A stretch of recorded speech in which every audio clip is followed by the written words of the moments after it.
so much you.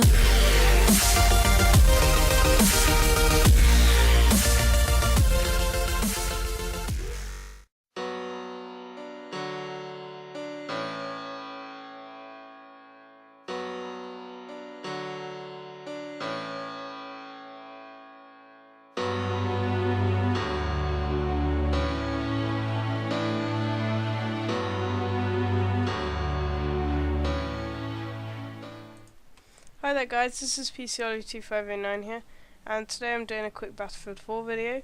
This video will basically be on how to film cinematics in Battlefield 4. Before we get started, the best way to do this is with a Xbox controller or joystick or some other game controller. That basically gives you the smoothest possible shot. And also the other thing you need, but yeah, the Xbox controller is not essential, you don't have to have it, but it will make it look a lot better. And then the other thing you need is a spectator server. So if you go through the server list, then you'll see some have got the spectator bit, some haven't. So let's go on this one.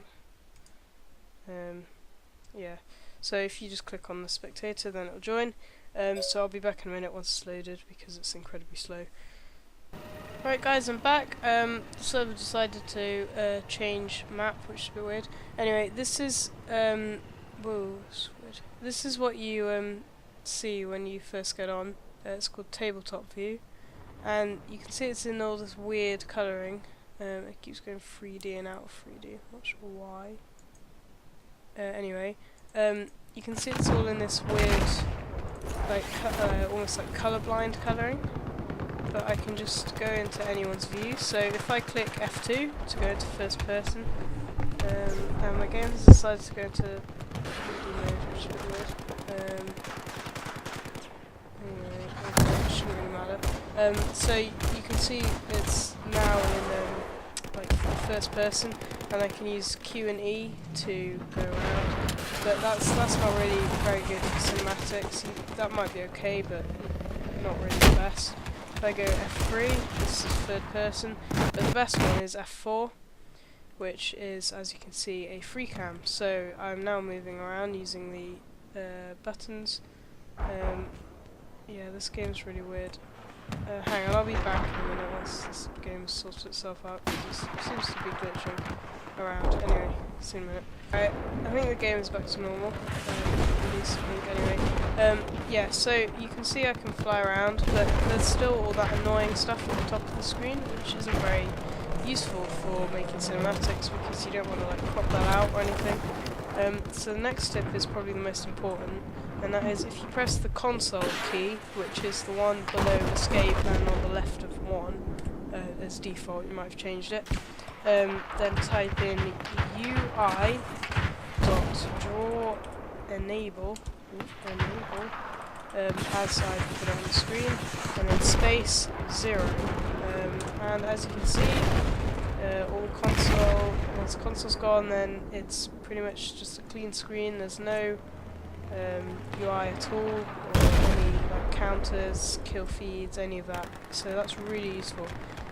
So yeah, this is better. You can film some shots like this, but it's not the best still, because it's quite with a keyboard and mouse. It's quite fast. You probably turn down your sensitivity a bit. That might help, but yeah, it's still not brilliant for cinematics. So the next tip is using the controller, which this basically, so you can see it's quite sensitive because I haven't synced it, but anyway, if you just nudge the controller, you can get much better cinematics using the controller.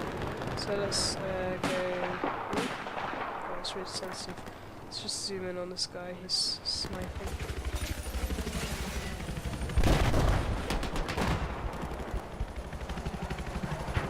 Yeah, and then the best, I'd say the best way to film, well, the best stuff to film is kind of like, well, interesting stuff. It kind of sounds obvious, but don't just like film one guy, or try not to at least.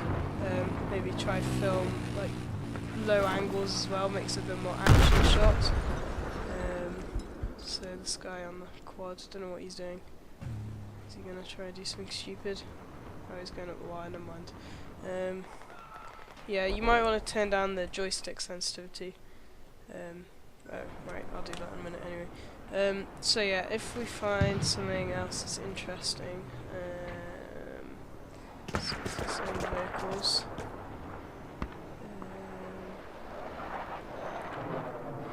Not jet. Let's go jet quick. Let's go over. If you hold shift, you go really quick. Oh, that's weird. Yeah, missed that. Anyway, ooh, okay, I seem to have done something. Oh, there we go, back. That was weird. Yeah, you can see also that third person shot now looks pretty cool, thanks to the removing of the UI. Yeah. Anyway, can't find anything interesting. I'll leave a couple of clips at the end of this video with some cinematics. So yeah, that's pretty much it for this video. Hope you enjoyed it. Hope you learned something. And I will hope to see you next time. Bye. Oh yeah, almost forgot. If you want to get the GUI back, because obviously you don't want to just play BF4 with no UI anymore, if you go UI.drawEnable and then 1 instead of 0, it all comes back and it's all looks derpy and horrible again. Anyway, yeah, that's just another useful tip so you guys don't all go rage because I've broken your BF4.